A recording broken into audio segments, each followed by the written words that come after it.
Vini Vici vs Astrix Adhana. How did they make that bass line? Spoiler alert, there's a pretty cool technique here that can be applied to pretty much anything and not limited to a progressive style bass line. So definitely stay tuned and have a look.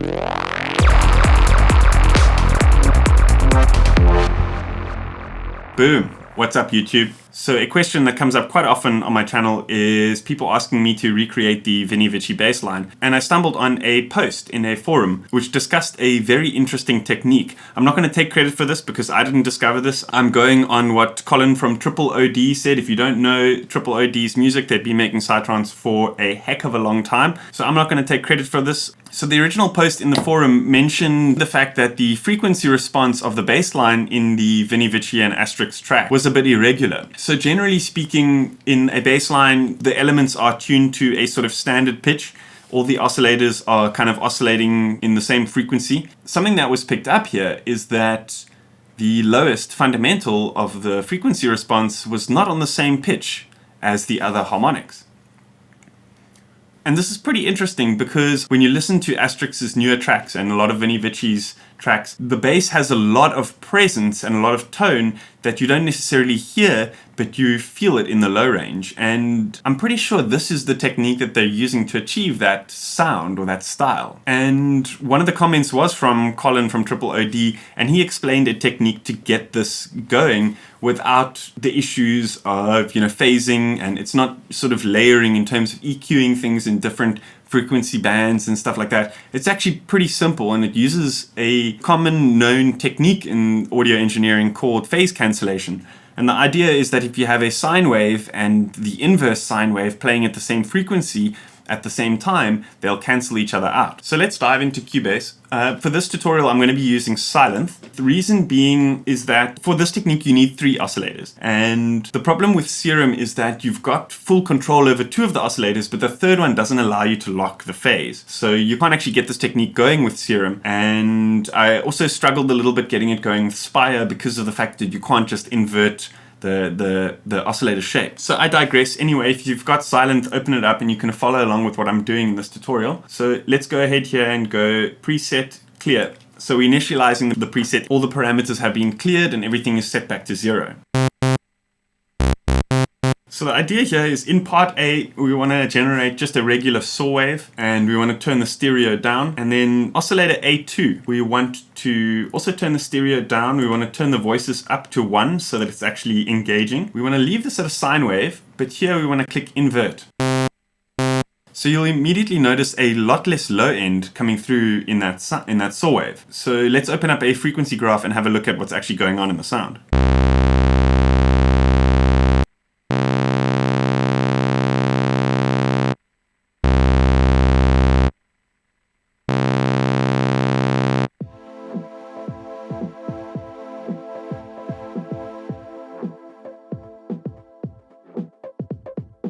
And then we move over to part B. So here what we want to do is we want to generate another sine wave. We want to set this voices to 1. And here we can actually change the pitch of the note that's being generated. So let's leave it at 0 and let's play the sound again. And you'll notice that it's basically the same sound as that original saw wave which we generated. We're going to want to turn the stereo down as well.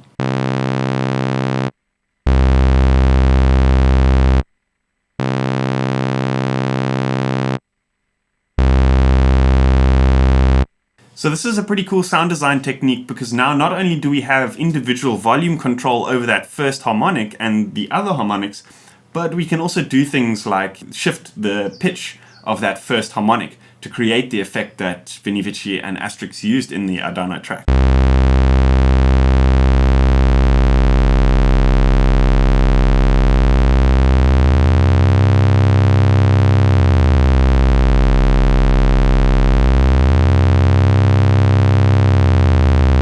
So let's turn this sustain down over here. Let's turn the decay up a little bit, and then let's set this to cut off A and B. Turn this up to about there we go. Now let's change both filters to a low pass. And then this one we can set to about there. This one we can set to just a little bit higher like that. Turn both the filter controls down. Should be closer to what we're looking for. So the different parts in Sylenth both have their own envelope control. So what we're going to want to do is we're going to want to turn the sustain down on part B to about 40% or so, and then turn the decay up. That way we're only going to get that sort of pitched fundamental on the pluck of the sound. Then we can go back to part B and then turn the decay up, the sustain up a little bit higher.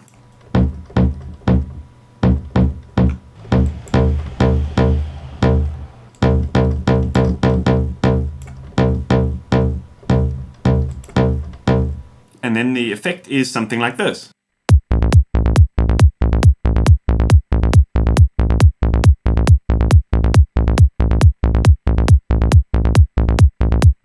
So I added some EQ to the bass, cutting out some of the high end, and then I added some EQ to the kick, notching out that exact frequency that we added to the bass. And the final result is something like this.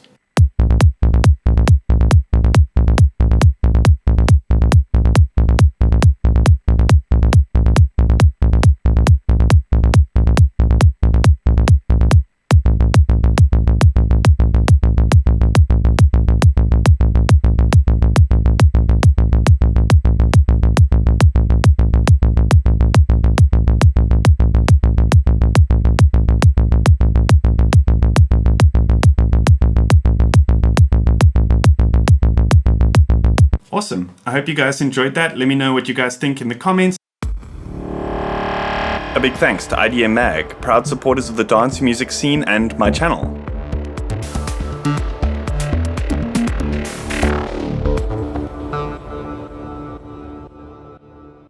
As always, this bass preset is going onto my Patreon for my $5 supporters. So if you are keen to grab this, head on over there and check out the different pledges I've got for the different supporters and the different platforms. As always, if you haven't yet, hit that subscribe button, hit that like button. See you guys next time.